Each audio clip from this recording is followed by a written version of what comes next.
Welcome to The Business Fighter with Henry Penix. Henry has been the CEO, founder, and consultant to hundreds of companies worldwide. He retired a multimillionaire, financially independent at the age of 35.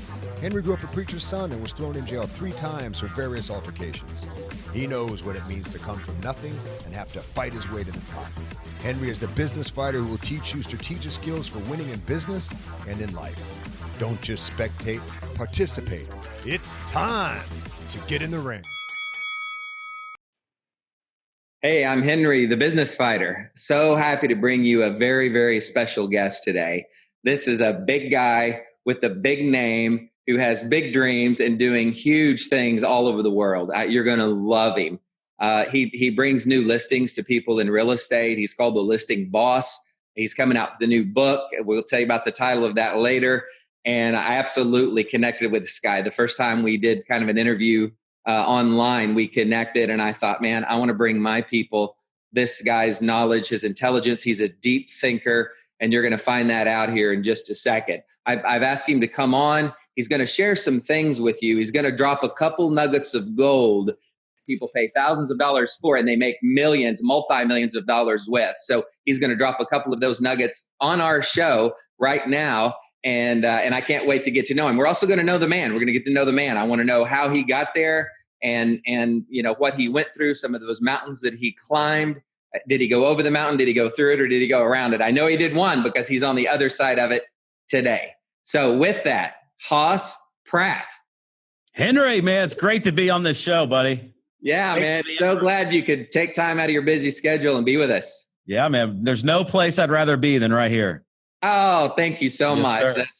That means a lot, man. You've got a great heart. I want to jump right into this. First, tell people how they can connect with you, how they can find you, because after hearing this podcast, they're going to want to connect. Yeah, so there's only like one Hoss Pratt, so it's HOSSPRATT. So follow me on Instagram, Facebook, like my page. You know, you could follow me there, and then also hosspratt.com. Check it out. Okay, and I'm going to be very selfish here, guys. The guy who brought you this was Henry, the business fighter. Henry Penix, the business fighter. So we're gonna team up here and do this together. So Hoss, first I got to ask you, man. Your name is Hoss. I grew up in the era where I did see the movie where Hoss Cartwright was in it, and dude, I see that picture right now in your frame. Tell me the story. No, so the day I was born, I was a big baby. I was like 9.5 pounds. And my great grandpa came in and he said, "Man, that kid is a hoss." And no way. Yep. And so just owned it, man. And it's kind of like a Boy Named Sue, right? The old country song, right? It's like I remember Johnny Cash. Yeah, Boy Named Hoss. I mean, that was a name to live up to. The name fit, man. People still call me a big baby. Yeah, right. Only those close to me. Yep. Okay, cool. So that's the name. I told you I had 2 or 3 questions I want to ask you. Then I want to get into kind of the meat of some stuff. You said I asked you about that crown on the top of your bookcase over there, and you said you had a story behind it. Tell me the story. So in high school, I was always the outcast, right? I wasn't the athlete, but I was friends with everybody, you know. And in high school, I won homecoming king. I got nominated, voted, as the homecoming king. And at that time, I was doing a radio DJ deal in Kansas City, where Q Country, Q104 is one of the biggest country stations. So I would be going down there on the weekends, and I would be on the air, right? And I used to want to be a DJ. And on the night that I won Homecoming King, the guy the Luke Dog, the DJ, calls me. He goes, "Call in, tell us if you win." And I go, and I was on the air, and I go, I won Homecoming King, St. Joe Central High School. We did it, Luke Dog. He goes, "What are you going to do tonight, Hoss?" I said, "I'm going to go drink some cold fellers, celebrate." And long story short, high school kid talking about drinking beer on the radio. Right. Combination. And I went, and I wasn't thinking about it because I was a country boy. I grew up that way. Right. I mean, I grew up on gravel roads, so like, it's what we did. And and I went You're thirsty to get a beer. Yeah, right. Yeah. And I went to school on Monday, and they called me into the principal's office, and like the entire board of the school board was there. The principal, and like apparently the phone lines got flooded with calls talking about this kid, and they tried to take my crown away. So they said, "We're going to take your crown." And I said, you can't take my crown away because I never asked to be homecoming king. Y'all nominated me. Right. Take something away that I didn't ask for in the first place. Right. So the lesson is you got to take the crown. And that's what my lesson is with my crown. And it's, dude, not drink the crown, because that's for heavier drinkers. But man, I love that story. So growing up on a dirt gravel road as kind of a country boy, can you give that a little more color? I love to hear the depth of how people really started, man. I think that's great. I grew up in St. Joseph, Missouri. It's a town, small community, 50 miles north of Kansas City. I grew up in the country. And, as a kid, I never wore shoes, never put a T-shirt on. It was just, we were country boys. I rode horses every day. And my brothers were and stuff and stuff. Yeah, man, we worked hard. Yes. Yeah. And my brothers were all athletes, and I wasn't really an athlete. You're the fighter. I'm the lover, man. I'm like, I'm a good one. Yeah. Like my brothers were all good in sports. So in my family, in a lot of ways, we got significance right through our wrestling record, or, we were pushed to be exceptional athletes. So like I never was. So I would go pick up beer cans in the ditches and take them to recycling, and I'd go knock on doors and I'd mow people's lawns. And that was just me as a kid. And I didn't go to college. I barely made it through high school. But what happened though, Henry, was I met a guy named Jimbo who was a millionaire. His family invented the hay baler, and he just took me under his wing when I was a teenager. Like we just clicked, man. We just hit it off, and he taught me wisdom, smarts. He taught me a lot, and he told me. He gave me several pieces of advice. The first piece of advice he said is start a business. Profits are better than wages. So I started Pratt Lawns as a teenager. Wow. And say that sentence again. I love that. I want people to get that. What did I say? Profits are better than wages. Profits are better than wages. Huge statement you said right there. That's a book too. That's right. All right, I'm going to try to give some nuggets, because those little distinctions like that just, that were given to me that just helped me a lot. I'm going to call those out in our interview too, because I love those. Love them. Right. And here's what I did. So I started Pratt Lawns, and I was driving by this place one day. It was a gas pipeline. It was called Williams Pipeline. And they have substations all over the Midwest: Iowa, Kansas, Nebraska, Missouri. My dad sold insurance. So what I did is I went and got a workman's comp insurance policy. And I went to them with a strong insurance policy, told them I want to give them a bid on their lawns. And I showed them the policy I have. I made liability, as a way to separate me from them. Right. Long story short, Henry, I ended up getting that contract. And so I was mowing all those substations. It's funny. I sold the lawn service to my brother. Today, he still mows all those same places over 20 years. How did you know to get that policy to do something that would differentiate you from any competition? I don't know if it was Jimbo's guidance at that time, or, I've always kind of thought different. Like I remember when I used to scoop snow, and I remember I was a kid and it wasn't snowing, and I was like, what am I going to do? So I came up with the idea, I'm going to go sell raffle tickets door to door, and I'm going to sell them for $5 a ticket. I did. And I said, hey, I'm doing a raffle. Whoever wins gets their snow scoop for the entire year. And I went door to door and sold raffle tickets. So the lesson is when it's not snowing, you sell raffle tickets, right? Brilliant. You create opportunity out of thin air. And, I guess I've done that a lot in my life. It's, I've had to be very, very resourceful, As you know, we talked, I grew up the same way. I grew up not having anything. I had to put $120 of wedding rings on a 12-month charge. And same thing. I had a lawn care company. We were getting into this the last time we talked, and we had to leave, but I mowed lawns. I pushed the lawnmower. I figured if I could get a lawn for $20 and hire my friend to do it for 10, I could scale. Yep. Even as a 9-year-old, 10-year-old, did the same thing, dude. I would shovel snow so much. I live in Tulsa, Oklahoma. So mow in the summer, shovel snow in the winter. Yeah. And I would, the shoes that I would ruin shoveling snow, I would have to use my money from my lawn care business. I mean, that's where I was financially. And you fast forward that up to a Subway that I had, that we set the world record of 40,000 Subway stores. We had the #1 grand opening day out of Tulsa, Oklahoma, from doing something similar to what you did. I went around and sold certificates for Subway platters to turn in all the sales on the day we opened, together with doing a raffle for a giveaway for Subway for a free year of Subway. set the world record, Hoss, by thinking out of the box. Just exactly like what you said. Always think outside the box. For the listeners, always think outside the box. It's called creating opportunity out of thin air. There's always a way. And marketing, one good marketing strategy can solve all your problems. Absolutely. Or one person you meet by being out there. That's it. Dude, and you said, I love part of your bio. You said you've sold out over 1,100 webinars, conducted over 1,300 live seminars in 48 states, knocked on over 100,000 doors, made over 200,000 prospecting calls, and presented at 2,150 kitchen tables.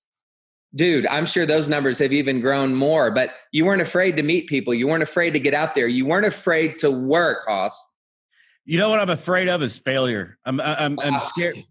Like, I never want to fail. Henry, I will do whatever it freaking takes not to fail, dude. Like when I got, whenever I was a door-to-door sales, but I'll back up and tell you this story. So I sold my lawn service to Jimbo, to my brother. And because here's why. Jimbo goes, okay, Hoss, it's now time for the next step. I go, what do I do? He goes, it's time to move. I'm like, what do you mean move? We built this. I got this contract. Dude, I had 100 residential lawns and I had that contract. Like, we were killing. He goes, it's time to move. I said, and I was a teenager. And I go, where do I go?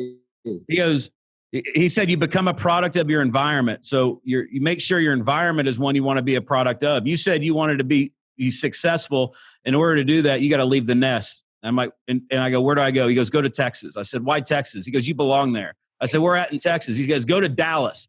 And I go, I've never been to Dallas. He goes, let's go. And he took me on my very first airplane ride.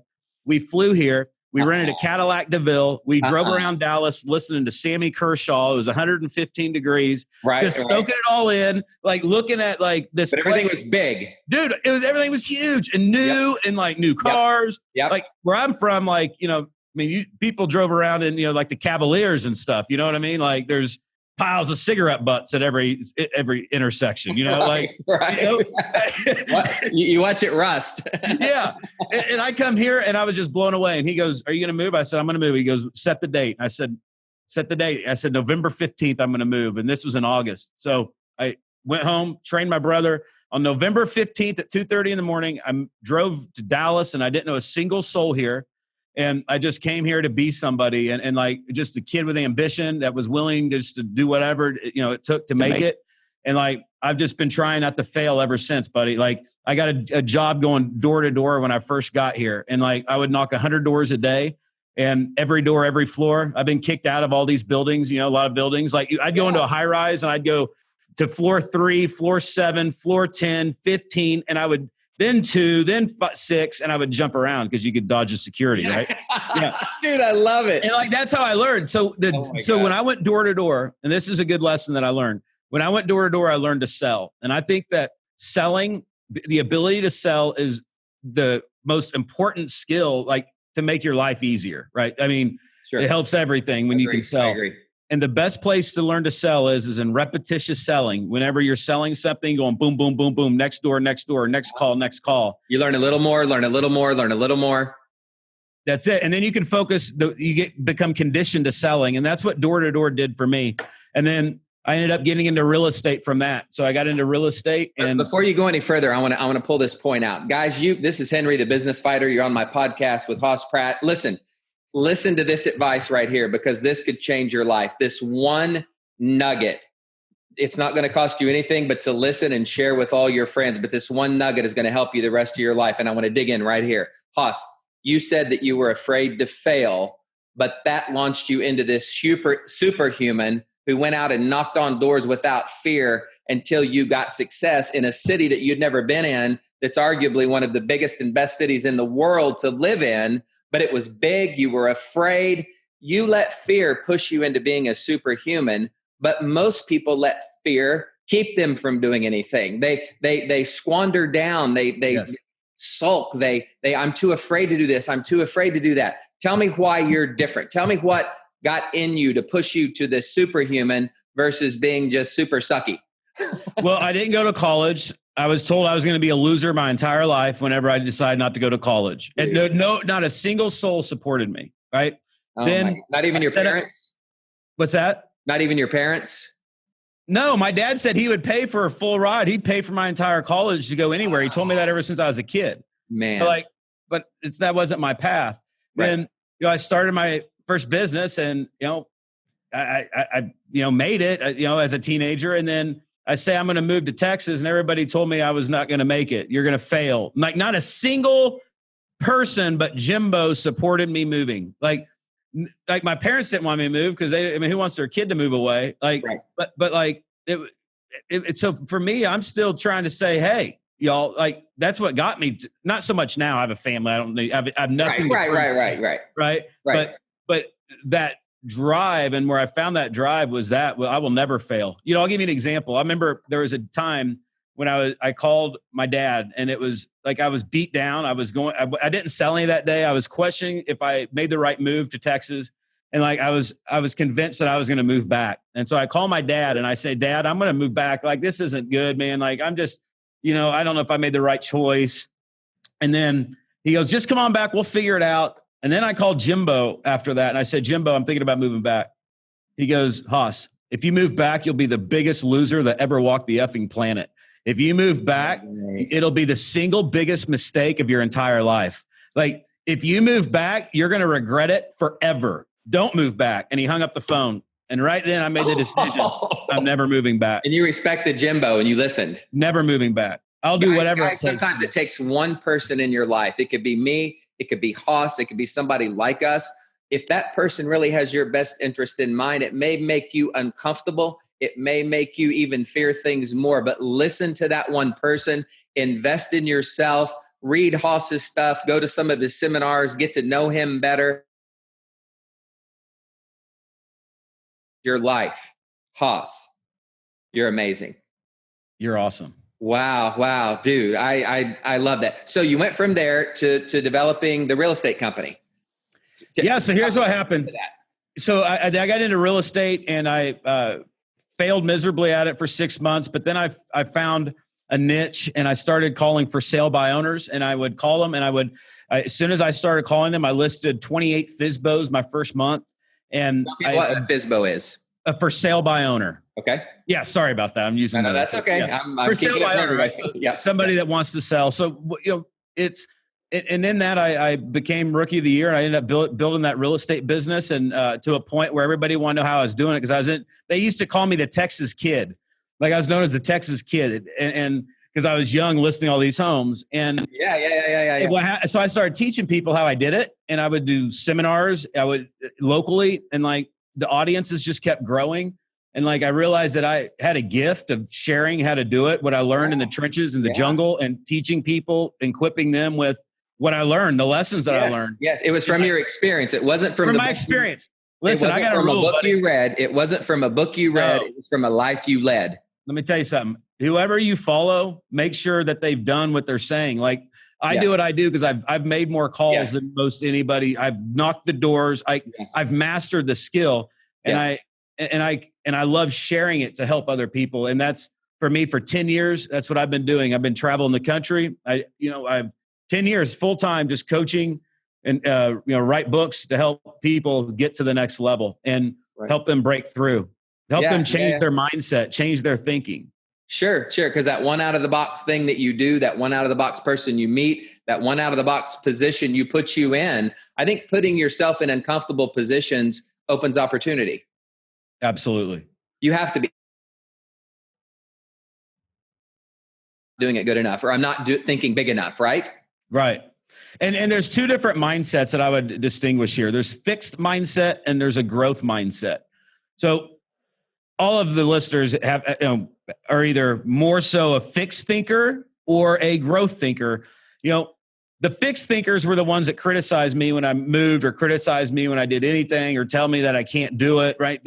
Because they're stuck. And this game of life is about growth. It's about becoming. It's about growing. None of us are, we're not a rock. Like, we are born to create, born to grow, born to reinvent, born to be the best version of yourself you could possibly freaking be. Yes. And like, that mindset is something that I've learned, that like, it's a distinction that people need to know, that either fixed thinkers, are need to become growth thinkers. And, when you find yourself doing fixed thinking, no, I can't do that, or no, I don't have enough this or that. Listen, always correct yourself, because it's all about growth. You can do, achieve, and become anything you want in life and business. And Hoss, sometimes though, those fixed thinkers, because I have a few in my own family, Sure, those are people that love me and want the best for me, but they're limited by their thinking. That doesn't make them a bad person, but it does mean I shouldn't necessarily listen to them. You don't need to listen to them. It's you need a hard to trust. line to go It's by. a hard line. You got to love them. And so here's what you do. Absolutely. You go grow. And here's what will happen. Same thing happened to me. Like, dude, I came from nothing. Like, for me, like I've grown so much. Like, I remember my brother going, dude, you changed. I'm like, well, hell yes, I've changed. Like, I better have. Yeah. I mean, but like going through a period where, like, you know, on this growth, like them thinking that I think I'm better than them and me doing that. Like, there's always that resistance when you're growing. Like, there's this turbulent period where the ones that love you most are the one, like, they can't give you what you want. And they need you to go grow and go become that person. And then once you do that, what happens is you influence them. You have the biggest impact on them in their life because they witnessed that. They saw that. So you don't entertain the resistance. You let that resistance motivate you, but do it for other people. Yeah, Hoss, our lives parallel so much. My mom, I was going to sell a business at one point in time, and she said, son, are you sure you want to do that? You're making all this money a year. You're doing this, doing that. And she loved me. And for her, she was giving me the best advice that she knew how to give. And Hoss, I did that exact same thing. I went out, I got wise counsel. I followed my heart. I followed my gut. I made the sale. Then when I went out and grew, I could come back. I bought her a car. I helped her with their house. And now it's like, son, you're the most brilliant person in the world. But that's right. Those are hard times. I tell people all the time, and I believe in a great God, and I believe he gives us our dreams. I believe when it says in the Bible that he says, I'll give you the desires of your heart. I believe he puts those desires in your heart and he gives you those dreams. And if other people don't understand those dreams, that's okay. You know why? Because it's not their dream. Right. It's okay. Like if you've got that thing bubbling up on the inside of you, you have to take action on it or you're going to go nuts or you just need to quit. Right. So go out, grow big or grow home. You've heard the go big and go home, grow big or go home. And you had that option when he said, dude, I'm just going to go home. Even the great Hoss Pratt right now had a time in his life where he said, I think I'm just going to give it up. I had rejection all day long. My sales didn't work out the way I thought they should be. I suck. I'm a horrible person. I've made this big mistake. Maybe mom and dad were right. Maybe I do need to get back. You were fearful, but you pushed through that fear, dude, and you got to grow and you got success. And now tell me, are you blessing any of your family? Say that again. Now tell me, are you blessing any of your family? Have they had any benefit from what you've done? Man, it's been the greatest thing, like on that. Like, one thing I will add to this, though, is that, and I just want to just share this distinction with our audience of what I've learned in that is, when you set out to do something or you want to do something, I call it going to the jungle. I have this vision of like, hey, I want to go. Like when I said, I'm going to be a speaker, right? I said, I want to go be a speaker. And I didn't have a single product. And I remember I called this guy that had a product in real estate, a guy that I liked. And I said, hey, I'm going to go travel the country and do seminars. I need a product to sell. Let me sell your product. I'll send you some mailbox money. And I didn't even have his number. I called I looked up, I knew where he lived and I looked up his name. And I just called, left that message. And then he called me back. He goes, yep, I'll do it. And so I hit the road the next day. And here's the deal. This is what you got to know. And when you set out, you're alone and it's going to the jungle. Like you have to go to the jungle to get what you want. All of you, everybody. And in the jungle, you're alone. Like I was always alone when I was calling, in real estate, or I was on the road doing seminars, or I was writing a book, or I was alone. And even those people around me, yes, I had support. My wife supports me, but like this is my thing, and this is a distinction that people have to get. That when you do it, you're alone, and that when you're alone and you're doing what you got to do, what happens is that's where the growth takes place. Yes. Yes. And you got to be okay with that. It's like a bamboo tree, right? A bamboo tree takes like 4 or 5 years to grow. Let's say you go out and plant that bamboo seed and you plant it and you go out and water it, nourish it, fertilize it every single day. Every day you're going out there waiting for this thing to grow. It ain't growing, and you're getting beat down, frustrated after a year, 2 years, but you're still doing it. And then by the time 5 years comes along, you walk out there and all of a sudden you see a leaf. And then you come out there the next day and this thing's 18 feet. Like this thing grows 18 feet in like weeks. Like it just 90 days. Super fast. Yeah. And then you can't get rid of them when they grow. And here's why, because for 5 years, that bamboo tree's been growing roots. Yes. And they're so deep that nobody can just pull them out. Like they're deep rooted. So for me, my passion, Henry, is helping people understand that, to go to work on themselves, to grow roots that so deep that their freedom is secure, their family is secure. Because here's what happens. When that happens, that's where you change the tree. That's where, it changes your kids' lives. It changes your grandkids' lives. Generations. It's generations. Yes. So put yourself in a place to where you have to grow the roots and grow them deep. And that right there, my friend, that's what I'm passionate about. That's what being a skillionaire is all about. That's the next question I was going to ask you. I promise. Yeah. So I'm going to wrap this up. Guys, if you haven't gotten anything from this podcast so far, it means you haven't listened. Take this, go share it with your friends. There are some nuggets here that people have paid thousands of dollars for, and it's given them $1 million or more of benefit. I mean, please take this. Please talk about and think about the out-of-the-box thinking. Think about not being fearful. But if you are, let that fear drive you to success. Let that fear make you a better person. Don't be afraid. If somebody doesn't accept your dream, it's okay, because it's not their dream. You got to do what you were born to do. You got to become your own greatness. Sometimes that means being alone, going into the jungle. You're fighting the lions and tigers and bears and such, and lions and tigers and bears and such. And you want to get out. You want to leave. You want to say, dude, I can't make it through. But you know what? If you keep going, if you keep trekking through that jungle, if you have the fights you need to have, if you get poison ivy, who cares? You keep walking, because that next step could be on the outside of the jungle where everything is beautiful and clear and clean. And you get in a position now where you could give back to those people who said you could never make it. You can start training other people, leaving part of your life, part of your legacy. I was telling Hoss earlier, a lot of times my kids are my legacy, but I'm so into business. My business is my family. When I can help other people and see them create additional business and so on and so forth and grow and get big and all that, that's a legacy as well. And that makes me feel so good. And I know it makes Hoss feel good. We're almost like a brother from another mother, yes, man. We are, buddy. I feel that 1,000%. You told me you were writing a new book right now. Give me just like a minute or two on that. Let people see your shirt. Tell them the title and give us the intro to that. Skillionaire. Skillionaire, buddy. Hey, you got to become a skillionaire before you become a millionaire. And being a skillionaire it's a mindset. It's about developing those skills. So what happens is there's freedom in that. And so many times, especially, I don't want to pick on our younger generation, but like they look for like this opportunity and this next thing instead of going within and putting themselves in a place to where they grow and they become that. And I don't care how old you are, in no matter what level, right? Like right now, the podcast, I'm sure you're having to learn as you had, like I did in my podcast. I had to learn to interview. I had to learn, and I wasn't perfect at it. My first podcasts were terrible. Yeah. Even after I've done all those seminars and speaking and all that. But here's the thing: I learned it, and have I mastered it? No, but I'm always working on developing the next skill that's going to put me closer to where I want to be. And I don't look for opportunities out there as much as where do the opportunity. I look for the next skill, and then where can I put myself at a place that will develop that skill?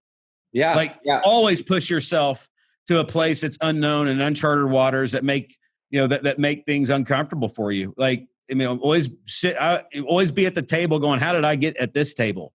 Right. With the winners. Yeah, no, exactly. And don't you think a new skill is part of our growth and development? You said earlier that we were born to create, we were born to grow.